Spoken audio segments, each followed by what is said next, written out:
Yo, what up, Will? Yo, what up, man? Barbers, what's good? Appreciate y'all tapping in. Kicking it with Will right now. We watching this Knicks Sixers game. Yeah, I I mean know, we right? And we I'm forgot the not game liking was what's tonight. going on. What's the Oh, score right now? It's what it's 42-34? 43. I got 44-34, 10-point lead for the Knicks. Oh, so you a I little can't head a stand it, little bit bro. ahead on your end because it says 43-34 on mine. Oh, somebody just hit a free throw or something. It's been a good It's, series though, bro. I know, man. My man hurt though. He like a shell of himself right now, and I ain't feeling it.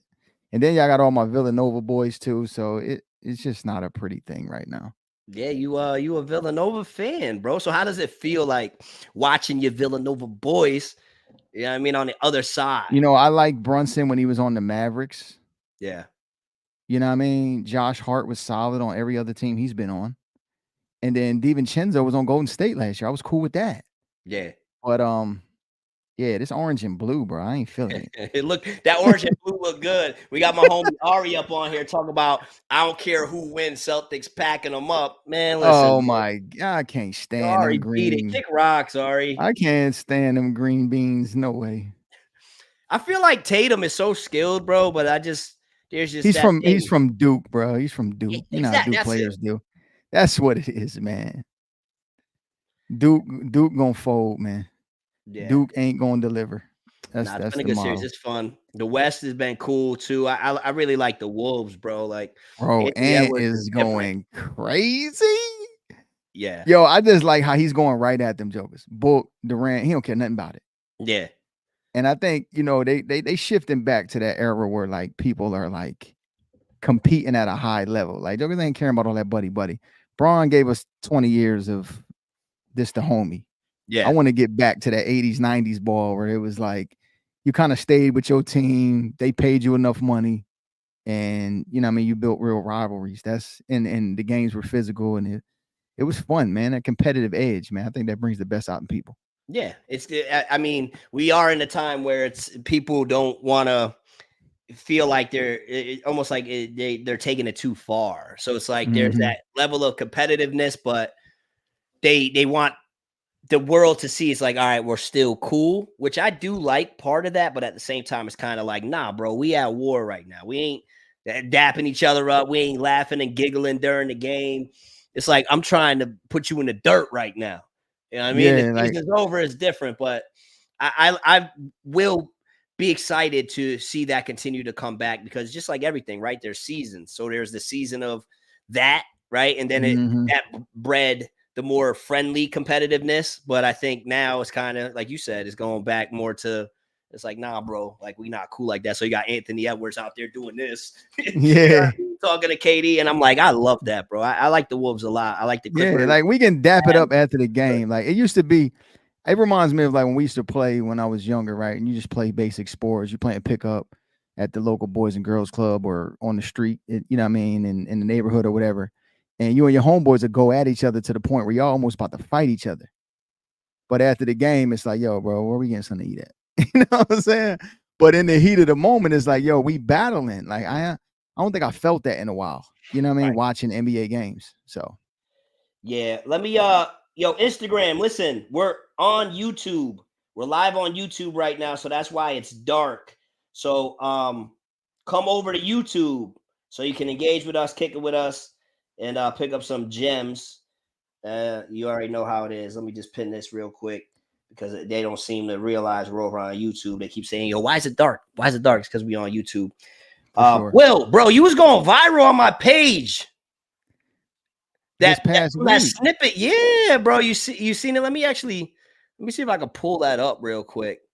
Let me pull. You was going. I did see that, yo. There was like it was like 500 comments in like a couple hours. Yeah, bro. Let me share the screen. Where that? Yeah, Play that over one more time, man. We might need to break that down a little further. Yeah, It let seemed like me. it was a lot of confusion. Yeah, let me play it back real quick for the people. Built up all this clientele for my shops are in good They can hear it. locations, and Yeah, I can hear it. you can hear it. Thanks.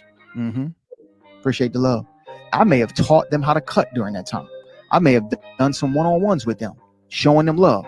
As soon as they got stable enough, They was gone. I used to do people $50 your first week. After 4 weeks, it go to 100. After another 4 weeks, it go to 150. Another 4 weeks, it go to 200. And another 4 weeks, it go to 250. By the time Barbers got to 250, they built up all this clientele from my shops are in good locations. And then, all right, Stan, I'm going to get a suite, bro. Thanks. Appreciate it. Appreciate the love. I may have taught them how to cut during that time. I may have done some one-on-ones with them, showing them love. As soon as they got stable enough, they was gone. I used to do people. So I had to read the subtitles because for whatever reason on my end I can't hear it. I think maybe it played like twice. It played back twice. Yeah, it played twice. It's off now though, right? Yeah, it's off. So what were your initial thoughts on that, bro? Like the comment section lit up. It's got 14,000 likes, tons of shares. The comments were on fire. So many different perspectives. A lot of people thinking you are out of your mind. A lot of people agreeing with you. What were you thinking when you were reading through the comments? So when I was reading through the comments, there was a couple comments that kind of struck me, right? One person was like, oh, you need to get people on contracts. And, I agree with that in theory, right?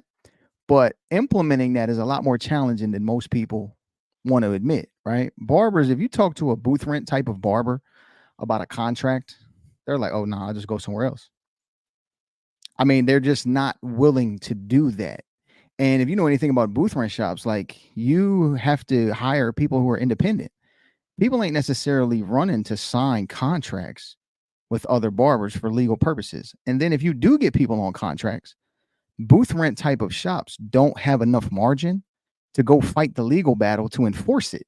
Yeah. So yeah, in theory, it never really made sense when people were saying that because it's like, all right, what you really gonna load up the troops and go to court over $250? Yeah, over a couple $100. Like it never really made sense. I like the idea of contracts for like setting boundaries or expectations because I remember I did contracts years ago and it me too. I've done them too. It had nothing to do with like you can't cut in a certain vicinity or whatever. It was just more so this is what I expect from you. This is what you can expect from me. Do we agree on this? Cool, sign it. And we had that. But, the type of contracts that they were talking about in the comments where it's like you can't cut within 30 miles of the shop. Like, all right, bro, good luck with that. Right, it's like who's signing that, right, to even get in the door, right? So that's why I said, like, a lot of people come in and they think, like, this stuff in theory makes sense.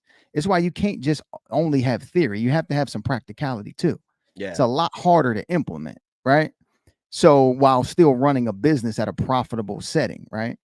And, I only hire licensed barbers. Right. But I know a majority of shops hire anybody who knows how to do a skin fade. Yeah. Right. And I mean, they don't even have people licensed, let alone a contract agreement. Right. So when we're talking about a wide range perspective of overall thought, sounds good in theory, but implementation is a lot more challenging.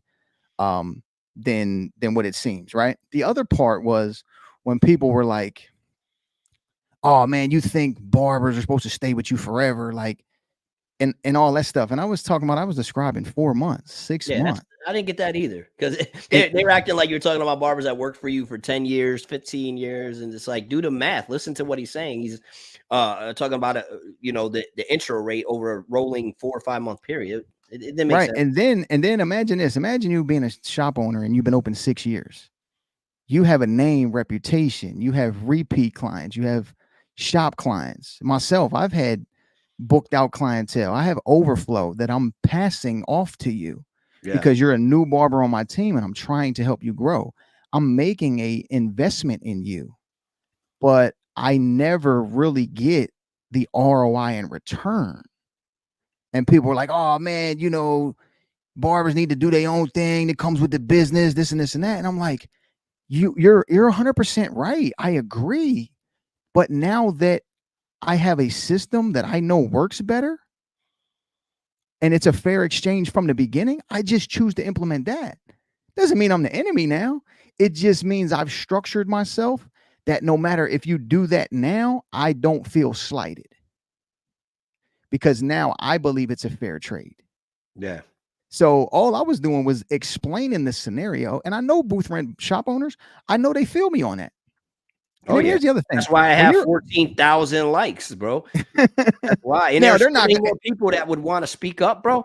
But yeah. they don't, because if you start to feel like you're seeing a common energy on a Mm-hmm. post, it's almost like, a lot of people are like, well, I could leave a comment and say something, but then somebody might say something and it might trigger me or annoy me, so I'm not even going to Mm-hmm. do it, right? Or they just might not want to get invested in going back and forth with people. Whereas Mm-hmm. somebody like me or you, we Mm-hmm. would either go back and forth with people all day, or Mm-hmm. we're strong-willed enough to be like, all right, I'm not even going to entertain that, let people say whatever they want. But some people just, they know themselves, Yeah. so they're like, all right, I agree with this, I relate with Mm-hmm. this, I feel this, but I'm not going Right. to say, now, I'm going to keep it moving. But the problem with Right. that sometimes is, then as an outsider looking in, some people, it can also like almost shift their perspective, almost, because they're Mm-hmm. seeing common a viewpoint, and Mm-hmm. they start to think like, well, maybe my viewpoint could be wrong, because nobody else or very few people are saying what I'm thinking, but a lot of people are Mm-hmm. saying the other thing. And it's like, you got to take a step back and realize what you're dealing with sometimes, Yeah. and that's And where I I always tell people, you look at, like, in a post like that, if mm-hmm. what you're saying is what you're saying, and on it you Mm-hmm. got 14,000 people that Mm-hmm. liked it, 14,000. Mm-hmm. There's Mm-hmm. what, probably 200, 300, 400, 500, even if there's 1,000 comments, and let's Mm-hmm. say 700 of them disagreed, right? Mm-hmm. Or Yep. looked at it like you were bugging. Cool. Mm-hmm. Maybe there's validity to what they're saying, but at the same time, there's still 14,000 people that felt what you were saying was made enough sense for them to click the like button. You know what I'm saying? Yep. And here's the other part. I'll even go deeper than that. Like, we want full transparency. Let's get to it, right?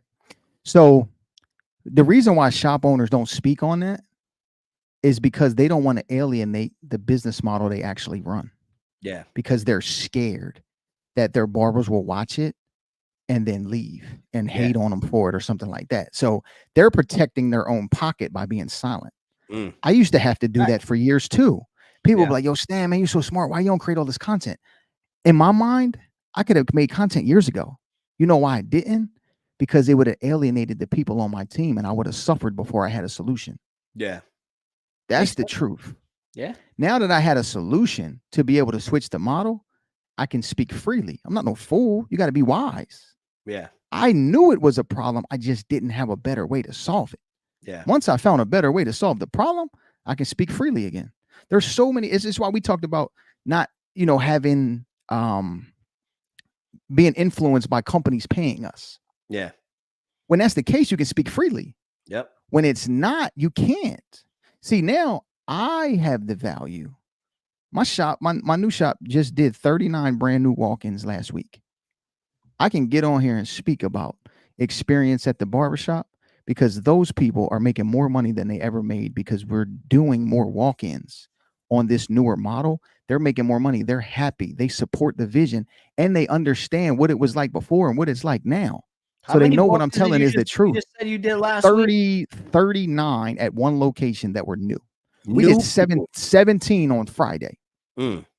So even if you had a 50% retention rate, you Yep. retained, 20 of them, right? You do that Yep. over a 4-week period. That's 80 new people, right? You do that And over and then and then a and year. then That's compound 500 that new over a people. year. Exactly. That's what I'm saying. Like, my shop, I would bet this year. Obviously, I don't have the staff, right? I told everybody I have 70% of my team left. So both of my shops are average about half full, right? But we're doing the business model is producing over 150 new leads per location a month. Yeah. If we keep that up for another 10 months, I'm telling you, the people on my team are going to make more money than they ever made. Some of them, obviously, they're making more money than they ever made because they've only been in it 2 months, right? Yeah. Fresh out of school. I just Yeah. had a graduation. You know what I'm saying? So when I say those statements, right, they are facts. But these aren't people who've been cutting 10 years. But the projection, because I track the numbers, if you have data and you have numbers, isn't the next 6 months usually predictable? Maybe not the next 10 years, but at Yeah. least the next 6 months are predictable based on the previous 3. That's why corporations count quarters and they track everything. So I tracked from January to April 1st. What those numbers tell me is what's going to be like the next 3 months. And then the next 3 months after that, I kind of got an idea. So I'm projecting, but what I'm seeing, it's not slowing down, bro.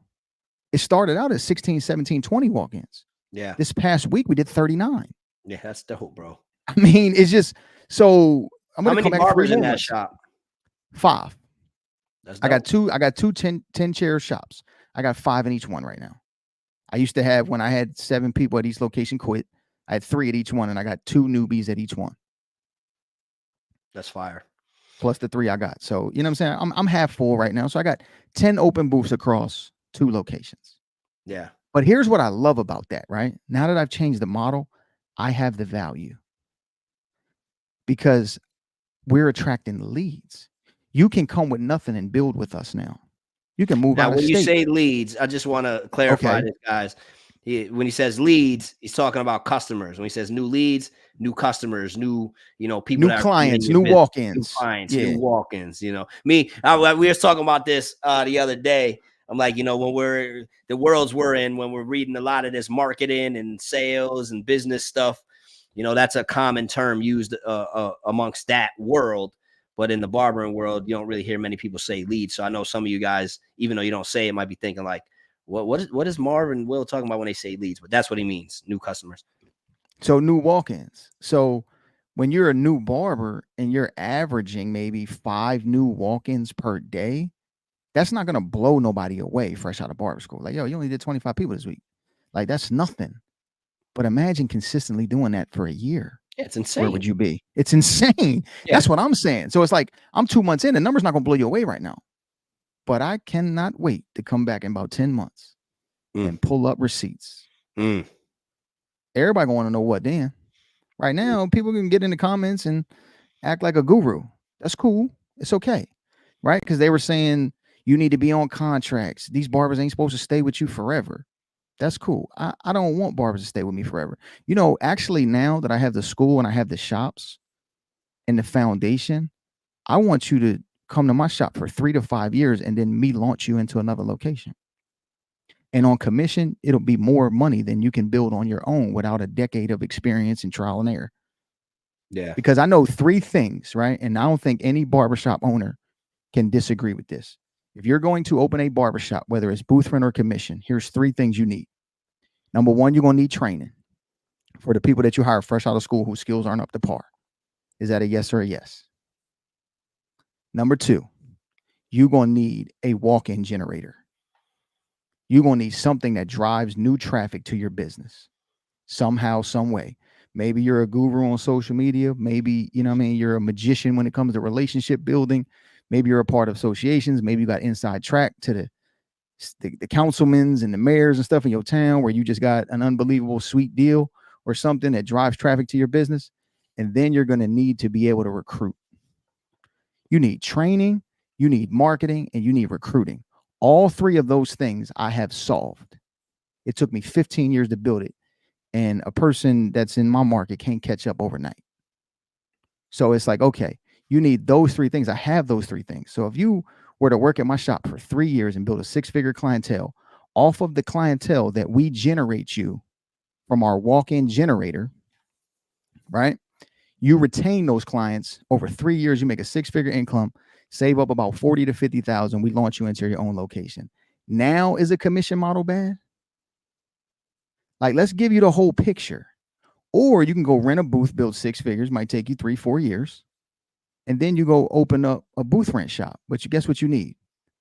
A walk-in generator. You also need somewhere to recruit from. And if you ain't the educator or the trainer, you're going to need somebody to train your people on the latest and greatest techniques. Yes or no? So it doesn't matter which model you choose.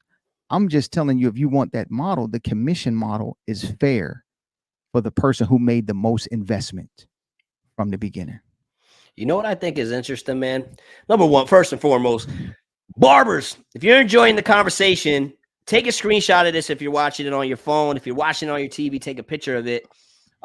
Share it to your story. Tag us in it at It's Marvy Marv at Will Stam so we can show you guys some love And I want y'all watching this on your TV. So if you are watching on your phone, load it Yeah, up on put a it on your TV. TV, man. Put it Because on your think about it this TV, way: you man. can free up your phone too. So if you want to scroll or you know what I mean, you want to do something else, you can Comment. still have it on. You don't miss nothing. You know what I mean? Whereas if you're just watching it on your phone, maybe you're tapped in, and then you're like, all right, you get an itch to scroll on Instagram, and now you miss out on a gem that you would have heard otherwise if you had it up on the TV. You know what I mean? So throw it up on the TV. Said Will Stam is going ham, bunch of gems. Boom. Your mouth is your best lead generator. It's a good one. It's a good one. Mm-hmm. Soldier. Your clients, satisfied clients, are your best lead generator, for sure. Fact. That's a That's fact. called what we call in. I learned that in network marketing. It's what's called tap routing, where you get this person and you ask them, who do you know? Who do you know? Who do you know? Who do you know? Who do you know? Because you just need more people to talk to. The more people you put your product in front of, the better the chances of success you have. So if you take care of the people in your chair and you ask them to send somebody or who they know, or you get a review from them, all of that stuff over time, and it compounds. Yeah. And it doesn't seem like a lot, right? Like Mhm. if you're short-sighted, it doesn't seem like you're doing a lot, but it's like Will saying, over time it compounds. It's just like if you're in the gym trying to work out and you're trying to build your biceps so they look like Marv's, you know what I'm saying? A little bit of work, but it's the Big same dog. it's the same reps, it's the same mundane motion, and it's the same thing Yeah. in life, period, in so many different areas of life. That's why I love using the fitness analogies, because if you can do the same simple things over and Over and over and over. over again, eventually it compounds and creates a lot of the results that you guys are going to want to achieve. The one thing I wanted to say, Will, was Yeah. what I find interesting is Barber, especially a lot of them in the comment section of the Mm-hmm. post that you did, the snippet from the live we did last week, where you're talking about barbers coming and going, and all these barbers are talking about, ain't that the point? Shouldn't Right. everybody want to go out on their own? Ain't that what you did one time? And that's the point of Mm-hmm. going shop, so you can build up and leave.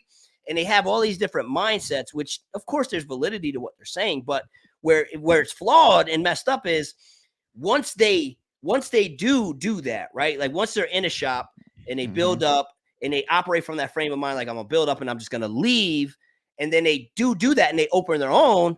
Now what happens is they start to attract people to come work for them that think just like they thought, right? Yep. So Mm-hmm. now they're trying to build a barbershop and they're struggling to do it because now they're understanding, okay, this is where I was tripping back in the day. Now they get to the point where they're like thinking to themselves, they wouldn't even hire themselves. You know what I'm saying? Right. Like they wouldn't even Yep. hire themselves with the way that They they that kind of barber. being a shop owner, So I always find it funny because it's like, think about how you're looking at it and think about what you're saying, bro. If you were a Mhm. shop owner, would you want to hire people like you who are thinking like that, who are going Yeah. on social media saying all of this stuff in the comments and, who have the mentality you have? Would you want to build a team of a bunch of people that thought like that? And Yep. in a lot of instances, it's like, well, no, I wouldn't, because you wouldn't be able to build anything because you just have people that are coming and leaving, and I always Yep. find that interesting. Yeah, and one of the things where I'm such of a proponent for shop ownership is because I believe in investing in the youth of our industry.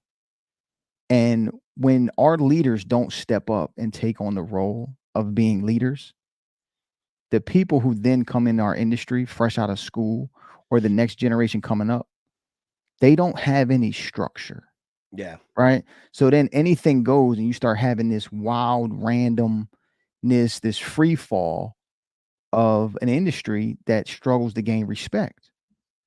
And that's why I was always like, yo, like somebody's got to fix it. I took it upon myself to say, you know what? I'm gonna go to the schools and I'm gonna change it. I knew it was a problem. I'm gonna change it. And we can only do that by educating ourselves and having a sense of humility to say, you know what, it's bigger than me. And I think the reason why barbers, like, they're so mad at shop owners because they don't understand the sacrifice that a shop owner had to put up Yeah. to even provide you with an opportunity. That's such an insult, right?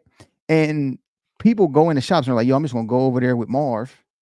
And Marv's popping on social media. His shop look like it's packed from the video, right? I'm gonna go over there, build me a little clientele, and then I'm out. And it's like, yo, if you knew people were coming into your life just basically to get a little bit and go, how inviting would you be to them? You wouldn't be very inviting. And we know that because once upon a time we got out of school. And you know what we said? Yo, I'm gonna go over to Sport Clips, or I'm gonna go over to Super Cuts. I'm gonna work there till I learn how to cut straight hair. And then as soon as I need to get, as soon as I get my skill set right, I'm out. But the reason why Sport Clips and Super Cuts don't care is because they pay you $9, $10 an hour and it's profitable for them. Yeah. So they don't care. They'll let you do that. They're like, oh, that's fine. Come on. We'll come teach you for 6 months because they'll made enough money. That's all the commission model does. Now, if a barber said, yo, Stan, man, I really just want to move to Atlanta from Chicago. I'm trying to go to the A. I like the warmer weather and the snow getting on my nerves. I just really want to come do a year, establish myself, get my foot and get my own place. And then I'm going to do my own thing. Now on this model, I don't care. Come on. Yeah. Booth rent model, I'm like, what I'm saying? Because the margin is slim. So the margin for error is slim. And then I'm going to help you build for a year and then have you take 20, 30, 40 clients with you because you want booth rent and I got to treat you like an independent contractor. That's just not an attractive business model, man. Yeah. When it was the only thing I knew, I started that way. And I knew I couldn't switch to commission sooner because I didn't have the marketing walk-in generator figured out. Once I figured that piece out, man, come on, man. God, it ain't even a discussion. And I think there are thousands of booth rent shop owners who would say the same thing if they knew what I knew. Yo, Will, I want to speak on this for a second. Then I want you to add to it as well, because this is a common thought process amongst barbers too, right? With the idea of barbers coming to work for the shop and then ultimately getting to a point where they leave and go do their own thing, right? So like this comment says, that's what you'd expect. That's the mindset everyone has and should want to do for themselves. I'm not going to hold it against someone for wanting to grow. This is just a weird mentality to have. Why should barbers not have that mentality? They should prioritize themselves and consider you for the opportunity, not prioritize you because you invested in you. And there's a couple things I want to say, and then I want to hear your thoughts on it. But like for me, this whole be your own boss thing, I have such a love and hate relationship with it, man. Like I'm so grateful that we are in a time where that is being encouraged to all of us. But at the same time, I hate that we're in a time where that is being encouraged to all of us, because we think that the only way for us to grow is to go out and do things on our own, right? Or we think that if we're helping somebody else build their dreams, we're not building ours type of thinking. And of course, in certain contexts, there's a lot of truth to that, right? But if we're just using, let's say, Will Stam's example right now, right, where Will's got the shops that he's opening, he's got a plan to scale and grow and partner up with different people that come through his shops to have them open their own shops, and he has his whole system in play, right? Like, just think about it this way, bro. There are so many instances where a person that may work for Will Stam in his model could go in, build up, get a nice size clientele, make a lot, really good money, get to the point where they say, all right, I don't want to pay this commission rate no more. I'm going to go do my own suite thing, right? I'm going to go open my own suite, or try to open their own shop. But most of the times, why am I paying all this commission? I can do my own suite. So now they leave, they go open their own suite, and they operate from the suite, right? Barbers can do that. But then there's the other barber that can build and grow the same way within Will's system and get to a point where they feel like, okay, I feel like I'm capping and growing. I need to figure out how to expand as well. Now they're in a system with Will where it's like, okay, let's figure out a way to open another location. They manage, or whatever the term is, the other location. Will and this barber come to the agreement, whatever agreement that is, so that there's more money being made for the both of them. Now this barber goes out, opens their own shop, has 10 chairs, 15 chairs in a new location, and is now running a commission-based shop where not only are they making money from behind the chair, but now they're making money off of the shop itself, right? And if you fast forward over time, which barber could ultimately be a lot further ahead, the one that ventured out on their own, that lacks a lot of the necessary skills that is going to take the scale and doesn't have the resources and tools right there to be able to implement those things that they're going to need to implement in order to scale, or the Mhm. barber that stuck with the system, stuck with the brand, now has Mhm. all the tools and resources at their disposal and is now working more together in collaboration and partnership. When you fast forward over time, who's going to be further? You know, Mhm. so I say all that to say, long story short, there are a lot of instances where it can be a lot better for us as barbers to work with or for somebody else. It could be a Mhm. lot better for us to do that and do that over 5, 10, 15 years than us saying, all right, we're going to build up and now we're just going to go do our own thing. Because a Mhm. lot of times what ends up happening is barbers learn it just doesn't work like that. And then next thing you know, there's the clientele slowly dying, whatever the Mhm. case is, suites closing. Now they're, like Will says, they're out driving trucks again, and it doesn't ultimately work out. So don't think that the only way that you can grow is by having to Mhm. go out on your own and do it all on your own. It's Yeah. basically what I want to say. What are your thoughts on Yeah. that? I can agree with that. And here's one thing I'll say to kind of sum all that up, right? A solo show will never scale better than a system, Mm, right? And people need systems. Systems give you speed. I share this acronym with my students all the time. A system stands for save yourself time, energy, and money. So if somebody has a system that you can work in that works and you do the work and are in an opportunity to scale it, that will always be better than trying to launch a solo show. So a solo show will never scale like a system. It just won't. And large amounts of money come from systems. Systems are what create the big money because systems allow you to put things on autopilot and make money. It's crazy that like my manager at my location was texting me today. I think we did like 8 or 9 walk-ins today on a Tuesday. Brand new people. I was at school today and now I'm here. System does that. If it's a solo show and it's just me, the lights is off. It's probably some tranquility in there, but it's not a system put in place that can ultimately be scaled for multiple people to benefit from. That's the power of systematic stuff. The solo show sounds cool. It gives you some self pride. It gives you ownership per se. But I think our mentality at times is we'd rather own 1% of $100 than 1% of 10 million. mm-hmm. And we have to do better than that. And that starts with education. It's a lot of times why when I go to shows, I get a bunch of autobiographies. I'm like, no, man, teach us how to scale for real. Like, I, I love barber battles. The creativity gives our industry life, right? But at the same time, why are we not growing from these shows? A lot of us are just going to these shows, and it's all in the love of networking. But for a lot of us, the net ain't worth it, and it is just, we just have to do better collectively, I think. Yeah, and I love what you said about how in other words, people would rather have a whole grape than a slice of a watermelon. It's Yep. like at least I got the whole grape, and it's like cool, but you could have a slice of this watermelon or half of this watermelon, which is a lot more. But we just cling to that that whole idea of be your own boss, and Boss. it's just like damn when you look at society as a whole, bro. Like Mhm.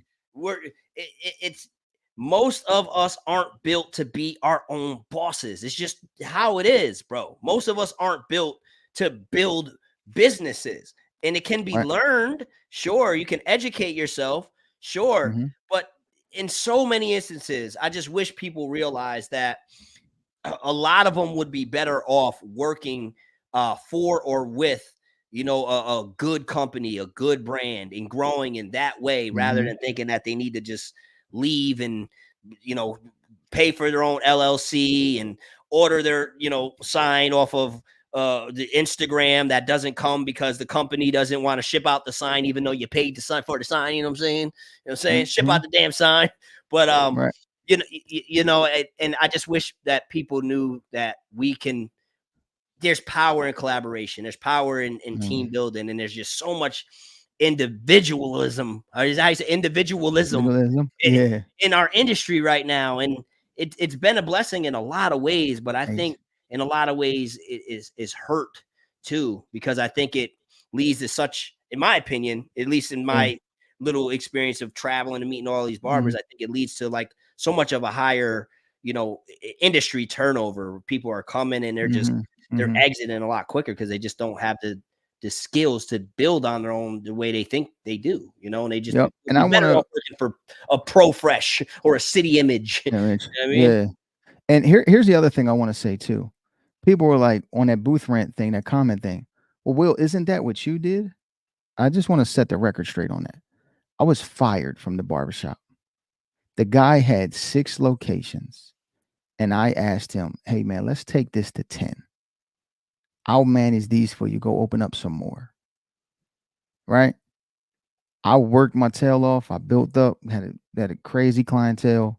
Some of the other barbers, didn't like that. I mean, I was a little immature, so I probably antagonized them a little bit. Right? But ultimately, I was fired. They set my stuff in a trash bag and sat me outside. Right? I was 21 years old, 22 years old. And I was fired from then. And when I was fired, I felt like I was severely mistreated and I didn't deserve to be fired. That's what made me want to open up a shop. To open up a shop where I had control, where I could treat other people fairly and not like an extortion operation. That's what started it for me. And I say this a lot. People don't really catch this because people are into other stuff. But the journey gives you purpose. A lot of times, my ownership is purpose. That's why I started my shops. As building my shops, I learned how much schools, right, were lacking because of the people I was hiring didn't know how to cut. So then I started teaching them to save my own reputation. That's where I discovered the ability to teach somewhat. Created a YouTube video 10 years ago and it got a lot of love. That gave me a sign. I went to barber school, started practicing teaching. Then I went and worked at schools to help upgrade the thing that I thought was lacking. I did that for a couple years, and the ownership and the leadership just didn't want to budge. It was, will teach them the basics. That's all they need to get licensed. I learned a long time ago, don't make your minimums your maximums, right? So I said, you know what? If I can't change the owners and I can't change the teachers and I can't change the people around me, I'm going to change the people around me. So I Mm. decided to open up my own school. So that is all purpose driven ownership, but you only get that from the journey. A lot of times people want to get into ownership because it's transactional. They want to own something because they want to stick their chests out and say, I own my own business. They want to I'm make my their own own boss. Can't Instagram, nobody tell me their nothing. own website. There's a there's a difference between purposeful ownership. Purpose will always be for other people.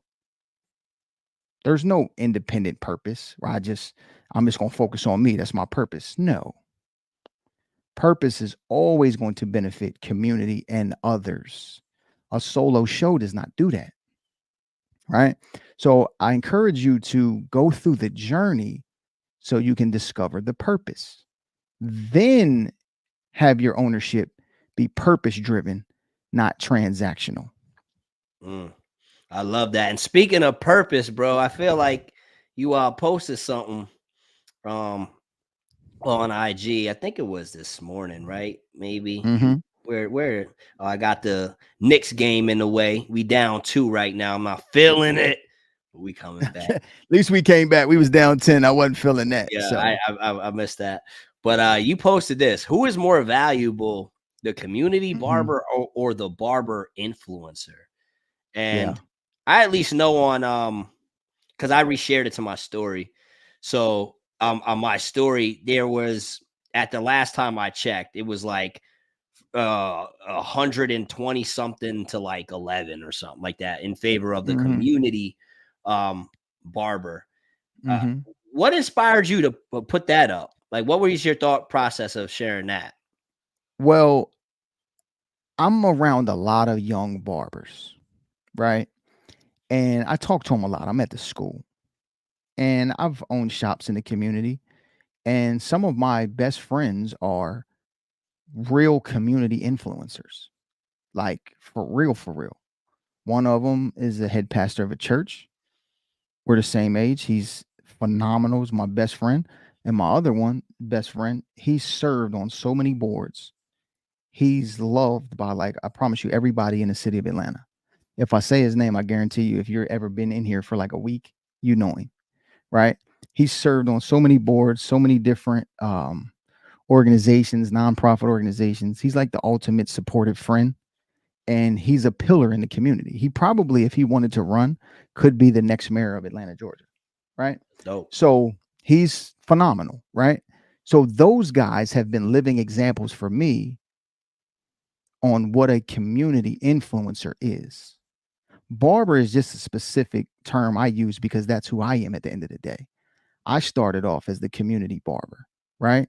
And then I look at what they've all done. They look at what I've been able to build. And what we have is an incredible community and circle of people who make tremendous impact in the city. And I said, it made me think, and I was like, yo, this is what real change looks like. A lot of us, right, when it comes to politics, people vote for the president. But you know what a real change happens? City council. Yeah. You know what I'm saying? Local level, City man. council, the local level, the mayor. So I'm like, if we want real positive change in our industry, does the social media barber influencer that, you know, knew somebody that helped them get on stage and it helped accelerate their influence? Or is the person in the trenches every day making the impact in their local community, are they more valuable? So it was a genuine question. Yeah. So the comments came back, community. Some of them were saying both. Some of them were saying it depends. Some of them were saying whatever. And I think a lot of times when people straddle the fence, I think those are cop out answers. Yeah, I Because hate that. I hate sitting on the fence, bro. people don't want any No pushback. pushback. Yeah, that's Yeah, exactly. and it's like, yo, stand on something. Like Yeah. I did it last week. I was like, yo, I used to feel like this. I changed my mind.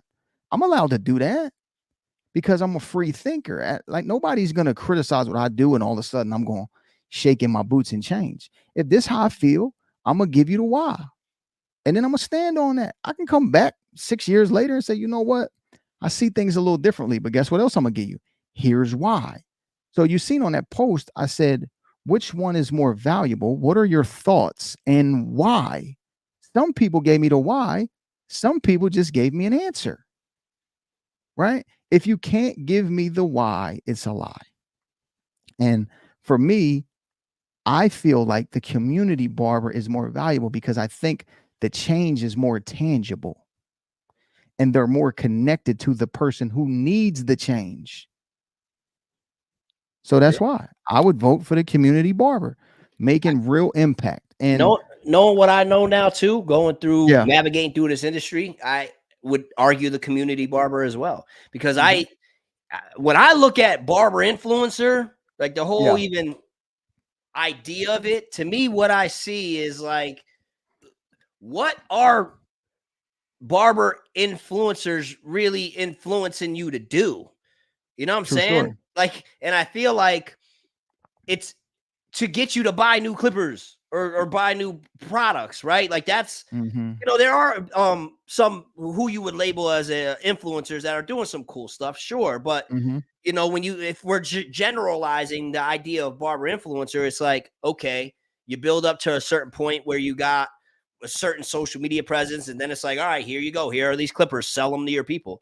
It's Hmm. it's like an interesting thing that has been created in our industry, whereas the community barber is influencing the community and people in ways that I think are more impactful, right? Than just say, all Hmm. right, check out these new whatevers that I got, here, use my promo code, and it's just, Yeah. Are you influencing sales or yeah, that's basically what it influencing is. change or influencing change? Right. And it's like that's Influencing the end change is a route, lot right? harder. What Yeah. you say? Influencing change is a lot harder Yeah. It's a than fact. influencing sales, and you got to get your hands dirty to influence change. or to impact change. And Yeah. that's why we were talking about, making an impact in your local community. It starts there first, right? When they go on them presidential campaign tours, they go to some of the rural areas of the world or some of the smaller towns because they're trying to create change in those specific areas. So to me, the community barber is where it starts. Now, if you take that change and it's thorough and it's solid and you get a little bit more influence to accelerate that, cool, right? So both can exist in the world. But it just made me think, man, because Yeah. some of the people that I admire and respect the most are local community influencers. Yeah. Because they're And doing yeah, really and I'm watching impactful, it real positive time. things. Yeah, and I'm watching it real time. Like these boys are my homeboys, and I've watched them build it just like they've watched me over the last decade plus. And I know who they are. I know their character. I know their wives, their kids, and I'm like, yo, these dudes are as solid as they come. I'd like to ask some of you guys who are watching that may have it in the back of your mind that you want to be a barber influencer because you see, I hate that I'm even thrown in that category, but hey, that's what it is. I'm thrown in that category, right? And Hmm. whoever else that you look to as an influencer, the question I want you to ask yourself really is, you know, why? Why do you want to be a barber influencer? What do you think you're going to gain out of it? Like even if your goal, let's say one of your goals, for example, is to want to work for one of these clipper companies, or something along those lines. It's what do you really think you're gonna get paid, bro? What do you think you're gonna? What type of income you think you're gonna get from these companies? Yeah, and I Sure, think get oh, some go free ahead. clippers. You get some free clippers. I've gotten a lot of free clippers, bro. And I'm a clipper person, right? I'm a barber. I love clippers, so I'll take the free clippers. But really, what do you think you're gonna get as a barber influencer? It's just the part that I think frustrates me going through this thing that I'm in is the fact that I feel like I've conquered it. This little niche Hmm. thing or whatever it is, barber influencer thing. I feel like I've conquered it, and maybe I'm delusional. I don't know, but anything that a barber influencer has had an opportunity to do, I've done it, right? So I've been through all of this, and when I see what it really is, and what can really come of it, for me, it's like seeing so many of these up and coming barbers trying so hard to become barber influencers. It's like it's not going to give you that ROI you think it's going to, bro. It's not. You're not going to. You might get some cool clippers out of it. You might get a promo code and make a couple dollars a month, but most people aren't going to use your promo code. You're just going to be Hmm. creating all this content, advertising for companies, and they're going to make all of the money, and you're not going to make none of it. Maybe you get put on a stage or something, or maybe you get an Hmm. opportunity to host a competition or judge or something. But then you're going to see even that you're probably going to do for free or make peanuts on that. So I see so many people trying so hard to be barber influencers, and knowing what I know, navigating through it, seeing the ROI. It's just like, man, I just wish more of y'all would take that same energy and that Hmm. same inspiration and just focus on becoming an influencer within your community and making an impact in your community, because I promise you that in itself is going to have a much higher ROI. And Why? the craziest part about that is as you become that influencer within your community, you learn a Hmm. little bit of social media skills and content creation skills.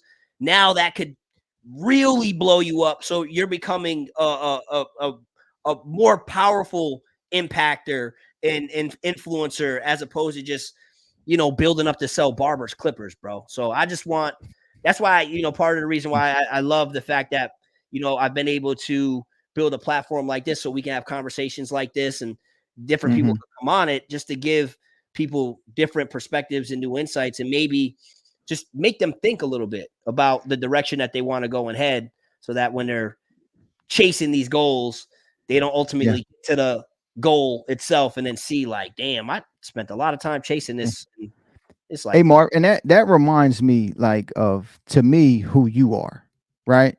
You're the community barber who became the barber influencer who can speak to that. So I'm glad you did speak on that to some degree. And I want to dive in a little deeper on that if you could, right? Because I think, Marv, I think you're incredible, right? Social media influencer, barber influencer, that's what the average person would label you as, right? But you're an incredible barber who built a barbershop who is pretty much legendary in the town that you live in. And you've scaled that to everything you have now. But I want you to speak to what that was like during that building process. Because I don't think you get enough credit for, number one, your work ethic and your impact for those locally to you. Yes, we all get to see the stuff that you do on social media, but your family stuff, and basically your family members being a part of your shop. Like if everybody's goal is ultimately to take care of their family, you're like the champion for that. And I want you to be able to speak to that. All of the traveling. I remember sitting in a conference with you for 3 days, and we sat there for 10 hours right next to each other, Yeah, we was looking up on grinding, bro. stage, right? And then we would leave there during the intermissions and go record content, you know what I'm saying, in the lobby. And people were just walking around. And it's like, I don't think people give you enough credit for your work ethic. So can you speak a little bit about that journey? So when all of these aspiring barber influencers and stuff, they think they're going to get the ROI from the companies. You don't get your ROI from the companies. You got your ROI from the independent work that you've done that you rarely get an opportunity to speak on. So if you could speak a little bit to that. Yeah, there's a lot of angles we could attack that from, and that could take that's going to be, we're going to cover all of that over the course of our Gem Talk career, But the thing that's on my heart to speak about, right now is the fact that, like I always tell people, long before I was doing all of the social media stuff, I'm known in my community. People Right. know who I am. I've been putting work in my community, real life work in my community, long before all of this, social media barber show, stuff. I just when I'm working to connect within the community, I'm doing different events, right? Like bringing the people together for causes that are going to help, whatever's going on in that moment. We've done so many different charity events in the community, so many Mm-hmm. different giving back in so many different ways. And I was doing all of this stuff long before, social media. And when he says like my family, right? Like you guys who have seen me at shows, I be having my pops with me, my wife with me. I've had my daughters with me, my sister with me. I just feel like family's so important, and I just have always tried to do everything in my power to be able Mm-hmm. to take care of them in my shop. Mm-hmm. I was telling Will this, my one barber is my younger cousin. I Mm-hmm. literally babysat him. What I'm saying? Mm-hmm. He's in my shop. And then his nephew, which my other cousin, he's too young to get, licensed and stuff, but he's been coming to my shop more recently now too, because he's trying to learn how to cut hair and he's inspired by it. And he's going to be a beast before he's even legally able to have a license. Right. And Right. then 3 of my other barbers in the shop used to be clients of mine. Right. And then the other ones I grew up with. So we're a very, tight knit family in my shop as well. So I just, over the course of my life, I've always done my best to try to make a positive impact on Yep. people and Mm-hmm. help people that I care about, and even help people that I don't really care about. I just care to help people and Cool. try to leave the world in a better spot that I found it in. And once I discovered how social media could help accelerate that and create other ways Mm-hmm. for me to do that, that's when I started becoming obsessed with social media. So for me, it's like, okay, if I can make an impact like this on a local level and within my, real world, now I can also use social media as a tool to make a positive impact, globally. And Yep. you guys know that have been following me. You don't, bro, like I ain't out on here, trying to sell y'all every clipper in the world. You know what I'm saying? I've never been that guy that's tried to navigate that realm. Sure, would I try to get a affiliate code or something for a clipper I love? Absolutely. Mm-hmm. Just from a business perspective, if I'm going to be telling you I love this clipper and a whole bunch of people are going to buy them, sure, it's only right that I should get a piece of that. And especially if I can Mm-hmm. help people save a few dollars, sure. Dollars. But For sure. it's never been like my goal to like work for a company or, sell barbers a whole bunch of stuff that they don't really need. It's like, nah, I want to build up a platform where I'm empowering people, empowering the Hmm. barbers, helping the barbers, and then get the platform, big enough to the point where we can start having these type of dialogues where I'm bringing on the Will Stams, the Vinny De Leons, right? The Joe Hmm. from City Image Barbershop, and all of the people that I've been able to connect with throughout the industry that I feel like really add real value. Now, And it's like, let's spread the message. So, everything comes from that inspiration. So that's where it gets easy for me to, be obsessed with all of this stuff because I'm running off inspiration. So, if I'm with Will and we're in watching people speak for 10 hours and we're learning a whole bunch of stuff, and now I'm excited, Will's excited too, and yep. now I have a certain set of content creation skills, Will has speaking skills that are just top tier. All right, bet, let's create some content and put it together. And it And doesn't put it really, together. it's not like And what to do. collaboration, right? Collaboration. I'm so glad you speak to that because it started off as impacting the community. Then he built a system that can empower his family through his shop, right? And the highest human act is to inspire. He's inspiring his younger cousins and family members and stuff. And I know when your wife and kids walk in that barbershop, there's a sense of pride there because now your entire family is eating off of something you built. That's the goal for all of us at the end of the day, influence and stuff aside. That's But right. it goes back to what I was saying earlier about the journey gives purpose to your ownership. Marv ain't closing that barbershop no matter what. His entire family owns that barbershop pretty much. He's the guy responsible if it doesn't work, but they all make money there. That should be celebrated. And Marv doesn't talk about it enough because he's so focused on helping people on social media, grow their social media, grow their business, giving them, real facts and real value that he never really takes time to look in the mirror about what he's done. So, Marv, I like to take time and give you flowers because the more I get to know you, the more I respect you.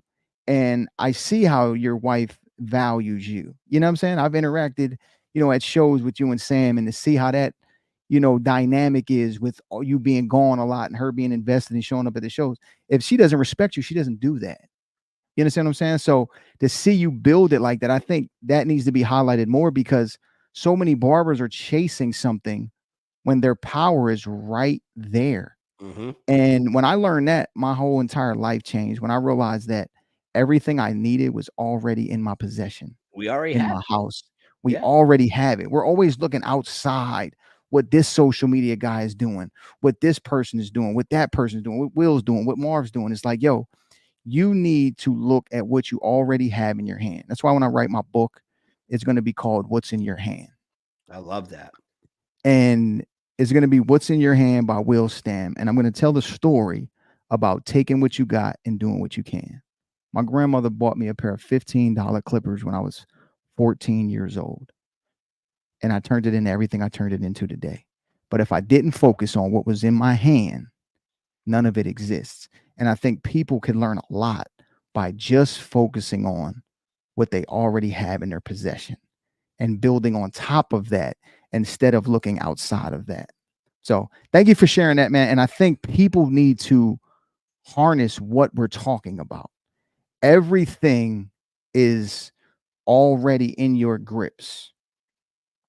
You just need to compound it by being patient and going through the journey and discovering your why. Once you get why and you have purpose in your ownership, you're bound to be successful because ownership is hard. Anybody who owns a business understands it is hard, right? And if you don't have purpose and you don't have why inside of that business ownership, it's not likely to be able to withstand long enough to be able to succeed at a high level. Mm, I love that. Very well said. Yo, I see my homie Nito's on here. Yo, Nito, I'm gonna hit you up. I seen you Nito FaceTime me when we were getting ready to go live. And sending you strength and positive energy, bro. You seen what happened with Nito's hand, right? A few months back. Did you see all that? No, I did not. So do you know Juanito? Juanito I that don't. does the braids. If you don't know how to braid, hit the follow button. You don't know Nito? Yo, No. we'll be locked in. But long story short, great human, great person. Nice. But he's been able to uh, build a big social media following because he braids the little kids' hair, makes funny videos and stuff. And Really? yeah, I went down to connect with him a few months back, and well, it's longer than that now, probably closer to a year. But we kicked it and stuff and chilled, and he's just a great person. So at that Not the time, he guy, was not the guy that was on your gym talks yeah, from somewhere. He's doing like 35,000 a month in YouTube yes, or something yes, crazy. That dude. yes. Okay. Yeah. And he Yeah. Yeah. just Okay. Okay. bro, so he invested a whole bunch of money into remaking his spot over, right? To make it better for Ah. everybody. Bro, like he's about the community, about the people, about the kids and all that. And Shout then out he to had you, Nito. yeah, And he's I'm dope. sorry for not knowing. I should know that. My bad. But what happened, bro, is he got in an accident and he almost lost his hand. And he's a braider and a hair cutter, Oh right? So wow. he almost lost his hand. So if you just go on his page one day when you got some time, you can see because he documented like the whole thing. It's just think about, if right now, God forbid, something happened in your Mhm. hand, we depend on him so much, and he almost lost it. So he's been battling that and coming back from it, and he's making a lot of progress. So it's dope to see. So I'm always trying to send him some love and positive vibes and Godspeed, man. Godspeed on that but recovery, I'll Nito. hit you sometime tomorrow, Nito. If you're still on here, I'll hit you tomorrow because by the time we done, it's gonna be late. But one thing I did want to there's a couple things I want to say, but one thing I see somebody said, and I agree with this. They say I think influencers are a lot of reason why we have a lot of new barbers, and I can agree with that. I can agree with some of the cool content that's being made that is inspiring people. Mhm. I mean, I would even say with me, both my daughters, my oldest is in freshman in high school, and my youngest is in eighth grade. And Mhm. in my area, they all know me, right? All the kids, they love my videos, they love my skits. They're always Mhm. like, "Tell your Mhm. dad we said this is a W Barber." All of the local kids know me. In That's so fact, cool, yo.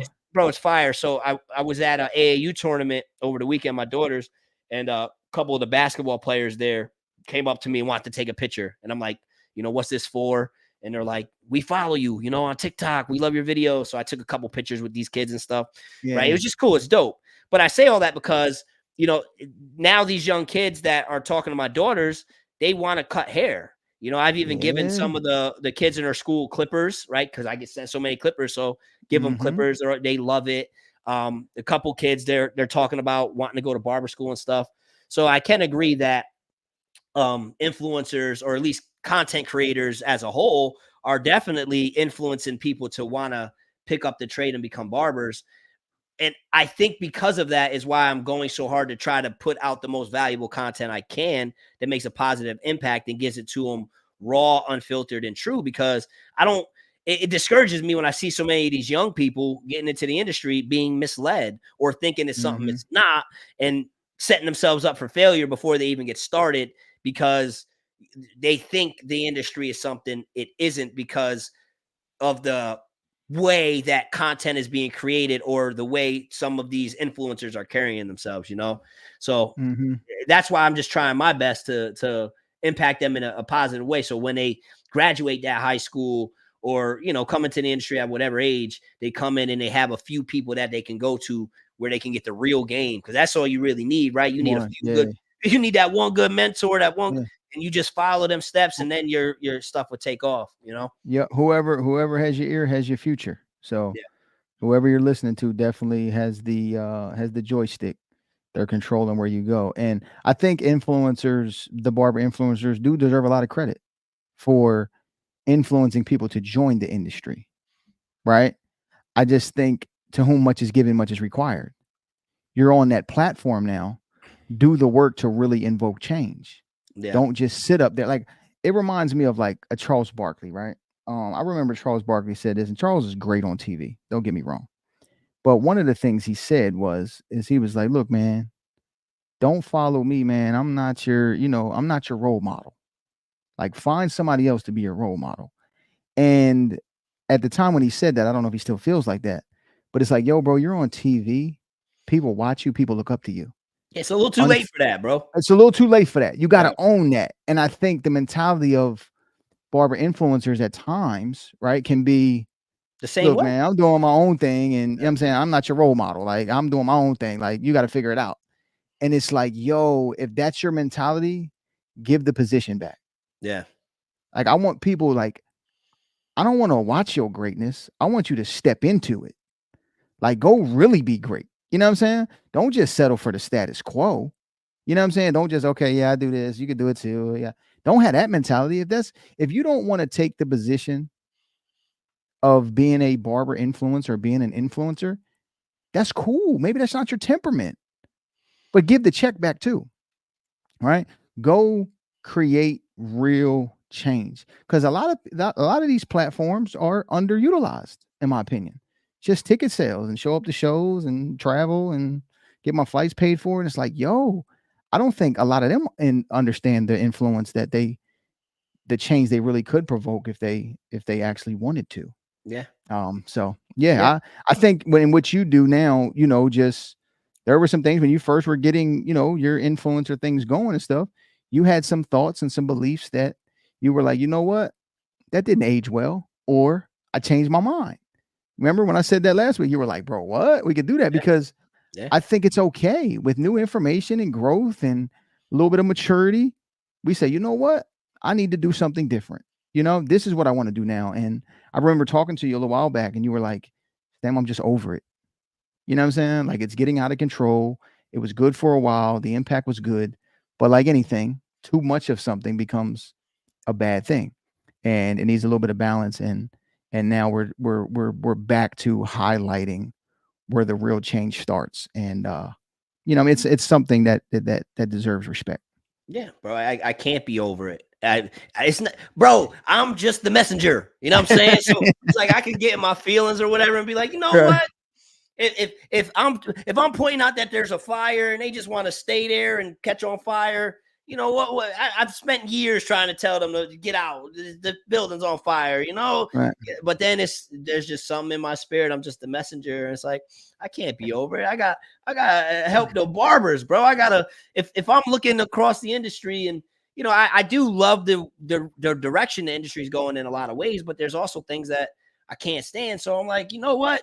It's just there's that pull, that calling to be like, yo, listen, I gotta, Yeah. these people, especially if people are looking to me for guidance and they are inspired by me. It's like you said, I got that. It's my duty, it's my job, it's my obligation. Mhm. So, I, To I whom gotta much get, is given, much is yeah. given, much is required. Just And like with what he said earlier about the influencers getting people to, join the industry. One of the things a lot of the new people will see is something like, some of these influencers talking about how they're charging crazy prices or they're appointment only or they don't cut kids and all of this. mhm, And you got these new people coming in the industry thinking like, well, if I want to be like them, then I got to be like them. So now they ain't got no clientele as it is. And they ain't trying to cut walk-ins. They're trying to pick up the clippers right for the first pair of clippers they buy. They buy the, whatever ones they get. And now they, post it on social media, 75 and uppercut. And they're trying to do all mhm, these things and not realizing that there will be people that will succeed in mhm. doing it that way if they can stick to the process long enough, but a lot of them will be setting themselves up for failure. So that's why I'm just like, I can't lead a barbers just hanging like that. I Yeah, can get in my moods yeah, and my feelings, but to whom right. much is given, much is tested, and I'm here to stay, bro. Yep, for sure. And I think that's why a lot of times too, like I always talk about this a lot, but leadership and being able to um deliver on the stories and being able to communicate effectively and articulate yourself matters because a lot of times people just show the result. So people follow the result, that's cool, but they never really get the story about how the result got there. Right, facts. And that's the part that we're like, yo, you got, and that's what me like. I come on here, I'm being transparent. I'm like, look, man, I just let 70% of my team go. I lost all this money 2 months ago. Have Yeah, I replaced it all yet? No. Right. But it's like, yo, I'm gonna let you come on this journey with me. Let's see what happens. Right. And then you'll say, you know what? I remember when he did that. I had a leadership monthly um mentorship that I was on. And I took a couple people specifically, about 4 or 5 of them, on like an 18-month journey. And we met every Tuesday night. And I used to teach them different leadership lessons. And they watched me through our dialogue, build my school. They knew everything that was going on, right? I used to come on Tuesday, give them a report. They would give me their reports about what they're working on, and they got so much value, and they learned so much from my transparency. They bought into the entire story, but they respect it and they understand it because I was vulnerable enough and transparent enough to admit mistakes, errors, when my ego got in the way, when this happened, you know what I mean? All of those things. And they were like, yo, to see what you've been able to do now, I remember, and you said the same thing. You're like, I remember when you didn't have the lights on in there. And I just wish more people were open, vulnerable, and secure enough to allow people to see your vulnerability. I think it'll help them connect better as well. And I I think it will invoke change in our industry that we all in our heart want to see. I agree with all of that. And one of the things that has always intrigued me is the idea that people really do try to present themselves as perfect. And I've never Yeah. quite understood that. I don't think I've ever, for whatever reason, I don't think I've ever had that. I've never been the person that wants to come off as perfect because everybody I've ever met isn't perfect. Nobody's Right. perfect. So, Nobody. in my mind, I've always subconsciously maybe thought like, how you, I'm not perfect, neither are you. Like, what are Right. we talking about? You know what I'm saying? So, I've never wanted to be that. So, luckily for me, that actually was advantageous to me when it comes to growing on social media because I'm not scared to share a real side, authentic side, and a vulnerable side in a lot of different ways, and it has helped, right? Like you said, Yeah. it connects with people. Whereas I understand the marketing angle of wanting to appear like you're more important than you are, I guess, or Yeah. bigger than you are. Superior. Yeah. But Superior. to me, it's just like, come on, man. Like, I'm not with all that. I'm not with all us acting like we're just flawless, like we're Jesus out here walking on water and all of that. It's just, I Yeah. don't know. I And just don't feel like that really has ever connected. I feel it's disingenuous when somebody's trying to come off to me like they just got it all figured out. It's just perfect. It's just I'm not a fan of that. it reminds me of something I think you posted this week too, where you were talking about getting the walk-ins in, Oh, you right? seen that one, huh? That got him Yeah, going. yeah, I seen that one because I was like, that's so true. I cringe when I used to have barbers on my team and it's 1:40, right, in the afternoon, and they got a 2 o'clock and a walk-in comes in. And they're like, yo, I got an appointment coming. And I'm like, bro, you got 20 minutes, This right? one right here. Make what this one make something walk Yeah. in school again. Yeah, that's the one I'm talking about. So I'm like, you got 20 minutes. And they're like, yeah, but if this person is going to be, on time and I don't want to throw them off, like they booked an appointment with me, like that's not cool.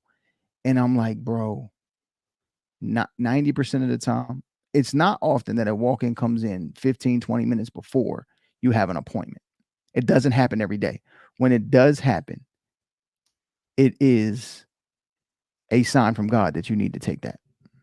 I'm just going to put it like that. I don't know no other way to put it because 99% of the time that client shows up 10 minutes late. Now 30 minutes you have to get that done. If it takes you 40 minutes, your client can wait 10 minutes.